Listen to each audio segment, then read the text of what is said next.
시청자 여러분 안녕하십니까. 8월 13일 시사정담 시작하겠습니다. 시청자 여러분, 최재형 감사원장이 여권의 사퇴 압력에도 불구하고 버티기 수순에 들어갔습니다. 못 나간다는 입장을 분명히 한 최재형 원장의 속셈, 근황을 윤영걸 전 매경닷컴 대표님과 함께 살펴보도록 하겠습니다. 안녕하세요. 네, 대표님. 네. 우선 최 원장, 네. 이 버티기도 상당히 중요한 뉴스입니다만은 오늘 아주 따끈따끈한 여론조사 결과가 나왔어요. 리얼미터가 10일에서 12일까지 이렇게 1,507명을 조사한 결과 지금 민주당이 통합당한테 뒤지네. 그러니까 통합당이 민주당을 이렇게 뒤집은 것은 박근혜 전 대통령 탄핵 이후 지금 처음 있는 일 아닙니까? 그렇죠. 처음이죠. 이 결과를 보면은 통합당은 36.5%, 그리고 민주당은 33.4%로 3.1% 차이가 났습니다. 그 오차 범위 안에 있지만 통합당이 민주당을 이렇게 뒤집은 결과 어떻게 보세요? 민주당 정부 여당이 계속 실수만 했잖아요. 헛발차기. 특히 저는 부동산에 결정적인 영향을 끼쳤다고 봐요. 처음에 잘못한 그걸 처음부터 원점으로 돌아가서 다시 출발해야 되는데 그 꼬여서 국민의 불만이 그냥 화산처럼 지금 터지는 거죠. 그래서 지금 탄핵 이후에 처음으로 뒤집어졌고, 지금 괄목할 만한 거는 지금 특히 서울 지역에서 통합당이 39.8%, 민주당이 32.6%, 서울 지역에는 오차 범위도 벗어났어요. 한 7%포인트가 차이가 나거든요. 서울은 원래 전통적으로 민주당이 강한 데 아니에요? 그렇죠. 거기에 7% 이상 통합당이 앞질렀다는 거는 엄청난 신호라고 봐야죠. 문재인 정권의 레임덕 신호가 지금 시작되고 있다, 이렇게 봐야 되죠. 지금 이 상황이 심각한 게, 그동안에는 민주당에서 실망한 사람들이 무당층으로 갔거든요. 그렇죠. 바로 통합당이라든가 야당으로 안 거기는 갔죠. 안 갔어요. 그럼 무당층에서 어디가 더 나쁜가 이거 고민했는데 지금은 민주당 지지자가 실망하니까 바로 통합당으로 가버리는 거예요. 그래서 과거하고 굉장히 많이 차이가 있다. 그리고 전국적, 전 연령대별, 젊은 20대, 30대니 호남이니 이 정통적으로 민주당에 강했던 쪽에서 지금 통합당 쪽으로 마구 가고 있어요. 특히 호남 지역에서 상당히 많이 지금 통합당이 회복되고 있다는 거는 굉장히 저는 긍정적인 신호가 아니냐, 통합당으로 봐서는, 이런 생각이 듭니다. 그러니까 지역 세대 가리지 않고 전부 다 지금 민주당 지지율이 떨어지고 있고, 그렇죠. 말씀하신 대로 광주 전라, 그러니까 호남권에서도 11.5%가 떨어졌어요. 지난주. 그래갖고 47.8%를 기록을했거든요. 이것은 엄청나게 떨어진 거고, 오히려 지금 통합당에 대해서는 거의 20%, 18.6%인가? 어쨌든 20% 가까이 지지가 올라왔어요. 그렇죠.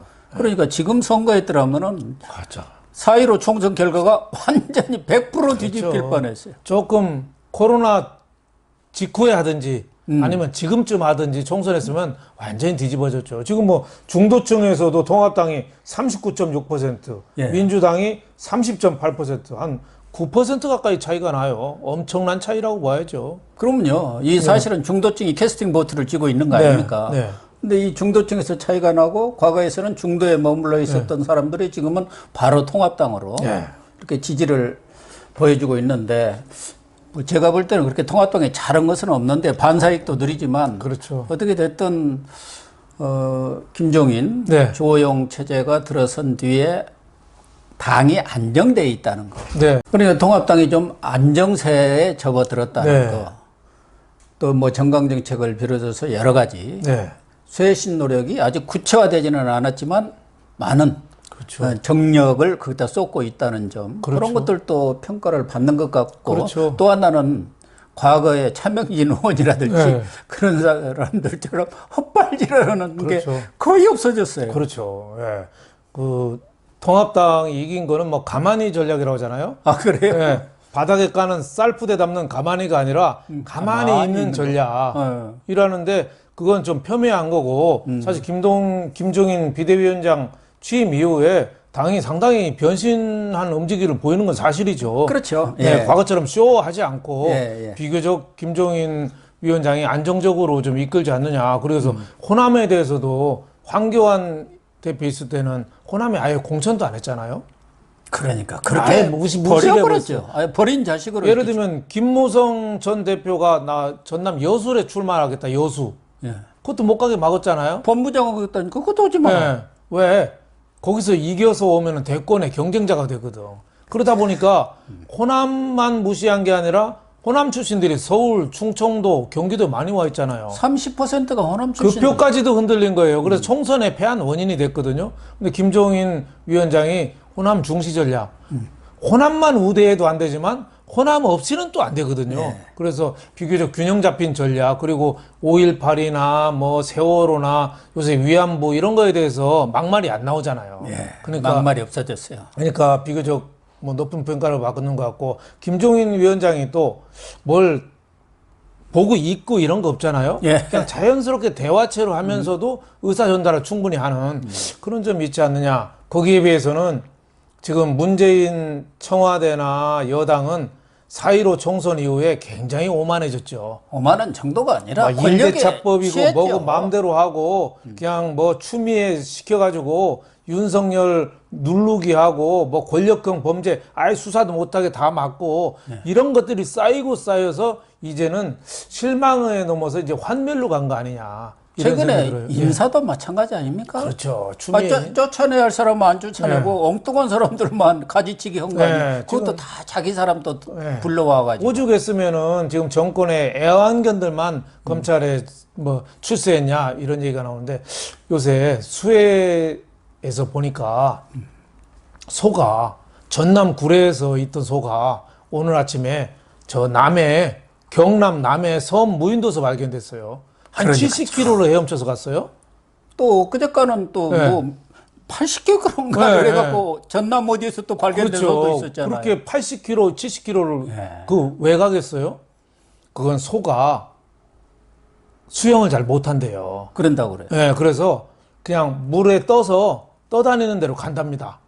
그래서 육지나 땅이 나오면은 그걸 잡고 나온대요. 그래서 60km, 70km를 며칠을 급류에 휩쓸려서 살아남고, 말은 소보다 훨씬 수영을 잘하는데 급류에 거꾸로 수영하려고 하다가 물을 먹어가지고 말은 곧바로 빠져 죽는데요. 그게 한자말로 우생마사라고 그러거든요. 우생마사. 소는 살고 말은 죽는다. 지금 문재인 정권이 말 같아요, 말. 그런 것 같아요. 수영 좀 한다고 급류에 거슬러서 지금 수영하고 있어요. 그러다 보니까 민심을 지금 거스리고 있는 거예요. 민심을 거슬러고 있죠. 그러니까 문재인 대통령 지지율도 RN서치 아마 이게 취임 후에 공식적인 조사에서 40% 이내로 40% 선이 깨진 건 처음일 거예요. 그렇죠. 38.7%가 나왔지 않습니까? 과거 중앙일보라든가 그런데 30%도 뭐 내일신문인가 했는데도 발표도 안 했죠. 혹시 찍힐까 봐서. 근데 여기는 이제 공식적으로 조사를 했는데 40%가 깨진 거 아닙니까? 서울 같은 데는 66.5 대 29.1. 잘한다고 잘못 온다고. 잘못 온다가 66.5%. 이게 민심이 완전히 뒤바뀌는 완전히 지금 하향 추세인데, 처음 하향으로 돌아서는 게 전환점이 힘들지 한 번 쳐박기 시작하면은 그냥 땅 밑으로 가는 거죠. 과거에 박근혜 전 대통령도 지지율 그랬잖아요. 5, 6%까지 내려갔지 않습니까? 그렇죠. 오죽했으면은 그때 유시민이라는 사람이 뭐라고 그랬냐면은 박근혜는 나라를 팔아먹어도 지지율 40%를 유지한다고 그랬어요.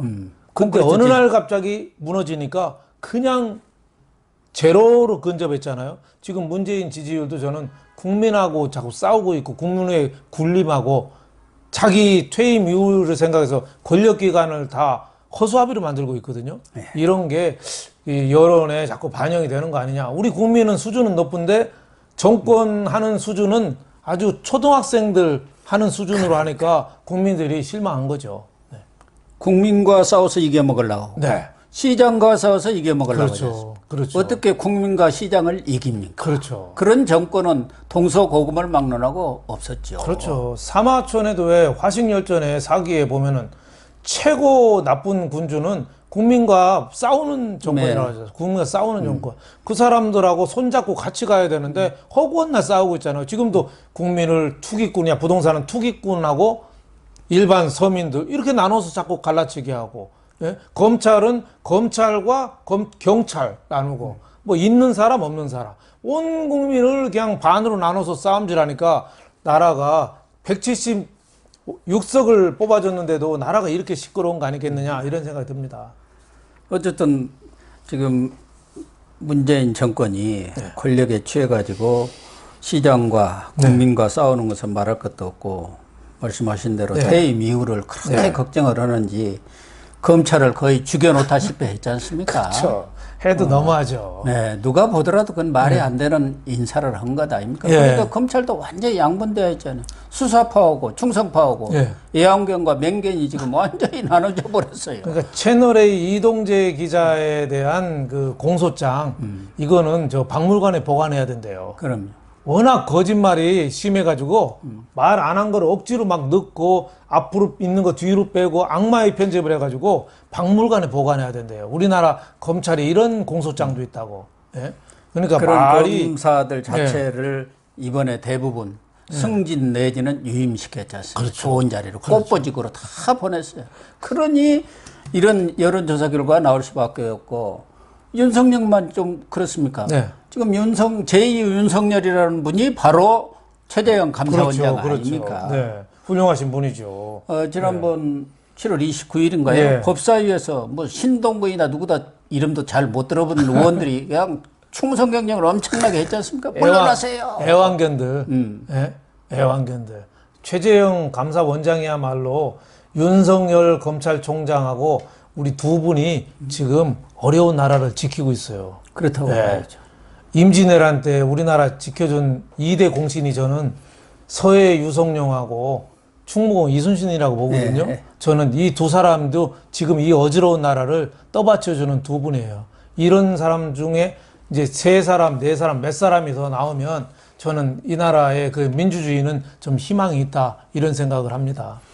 지금 문재인 정권이 이 사람들을 당장 오늘이라도 쫓아내고 싶어도 못하는 것은 물론 여론도 있고 임기라는 거 아닙니까? 임기제가 있어요. 그렇죠. 총장은 2년, 감사원장은 더 독립성을 보장한다는 차원에서 4년 아닙니까? 그렇죠. 그런데 이분들이 좀 뭐 정부 입맛에 안 맞는 일을 했다 해갖고 쫓아내면은 욕먹는 짓을 또 안 하려고 하잖아요. 그렇죠. 문재인 대통령의 특징이 그건 아니에요. 자기는 뒤에 딱 앉아있고 뭐 아래 것들 시켜가지고. 시켜서 내보내려고 하고. 이게 좀 비교본 거 아니에요? 그렇죠. 특히 최재형 감사원장이 대통령이 대선 때 41% 지지 얻었는데 꼭 지켜야 되냐? 이 말 맞는 얘기예요. 대통령이요. 선거할 때 공약을 여러 가지 하잖아요. 하나하나 다 판단해서 대선 투표합니까?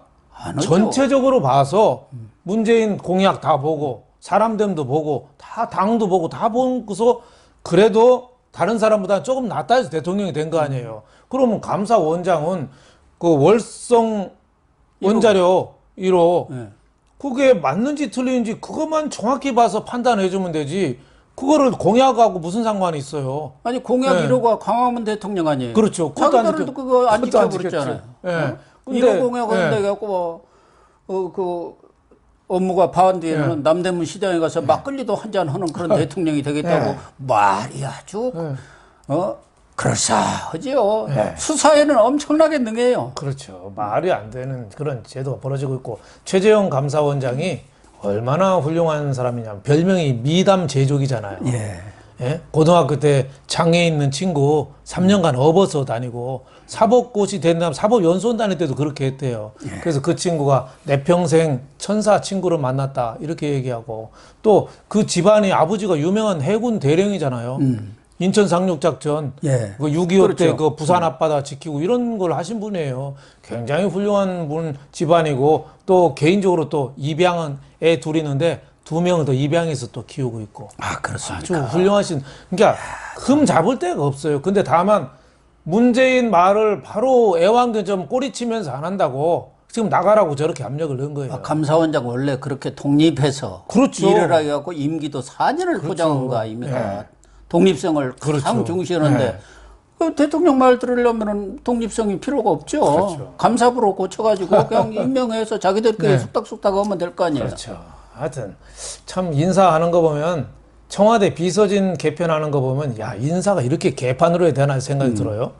부동산 때문에 김조은 민정수석 쫓아내고 했잖아요. 쫓아낸 건 좋은데 그 사람은 그냥 가정 파탄까지 나게 생겼다는 뭐 거. 이혼했다느냐 하는데 이혼 아니라는 거 아니에요. 근데 다른 다주택자 있거든요. 김외숙이라든지 다른 다주택자 비서들이 있어요. 근데 근데 그 사람들은 끄떡없어요.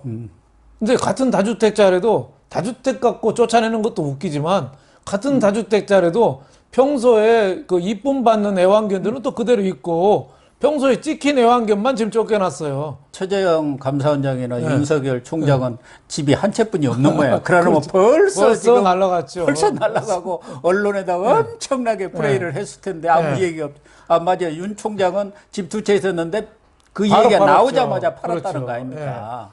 예. 근데 이번- 추미애는 오피스텔 아주 아파트 같은 오피스텔 있고 다 그러잖아요. 은행에서 대부 그렇죠. 대출 받아갖고 산 거 월 150인가 뭐 200씩 받는다는 거 아니에요. 그래서 지금 멀쩡히 강경화 외교부 장관도 멀쩡하잖아요. 거기도 뭐 다주택자인데. 그러니까 어제 인사 나온 게 청와대 소통수석이 정만호, 사회수석이 윤창열 임명이거든요. 근데 청와대에서 그걸 기자들한테 설명하면서 기자들이 물어보지도 않았는데 이 사람들이 지금 집 한 채를 두 주택자인데 한 채를 매각 중에 있기 때문에 실질적인 1주택자다. 이렇게 그러니까 1주택자도 그냥 1주택자가 있고 실질적인 1주택자가 있어요. 그러니까 사전에 정만호하고 윤창열한테 너희들 내정됐으니까 집 두 개인데 팔게요? 그러니까 예 팔겠습니다 하니까 실질적인 1주택자. 그러니까 어떻게 보면은 집 팔고 벼슬 하나 얻은 거죠. 그러니까요. 김조은 민정수석은 직을 버리고 집을 얻은 유지한 거, 집을 얻은 거고. 그러니까 참 이렇게 부동산도 이렇게 난맥상이 있나 이런 생각이 듭니다. 정말 동물농장에서 쇼하는 거랑 똑같죠. 사람 청와대 비서관이면 능력이 중요하잖아요. 능력이. 근데 저 인도의 카스트 제도처럼 무주택자, 1주택자, 사실상 1주택자, 다주택자 이렇게 나누는 게 이게 말이 돼요, 이게? 정말 블랙 코미디가 21세기 대한민국 청와대에서 벌어지고 있습니다. 그러니 대통령의 지지율과 민주당의 지지율이 곤두박질 칠 것은 뻔하고 사실상 뭐 레임덕이 본격화 됐다고 보여지는 거죠. 시작이 됐다고 봐야죠. 특히 뭐 최재형 감사원장 같은 경우는 최근에 이 직원들과의 사석에서 나는 물러나지 않겠다.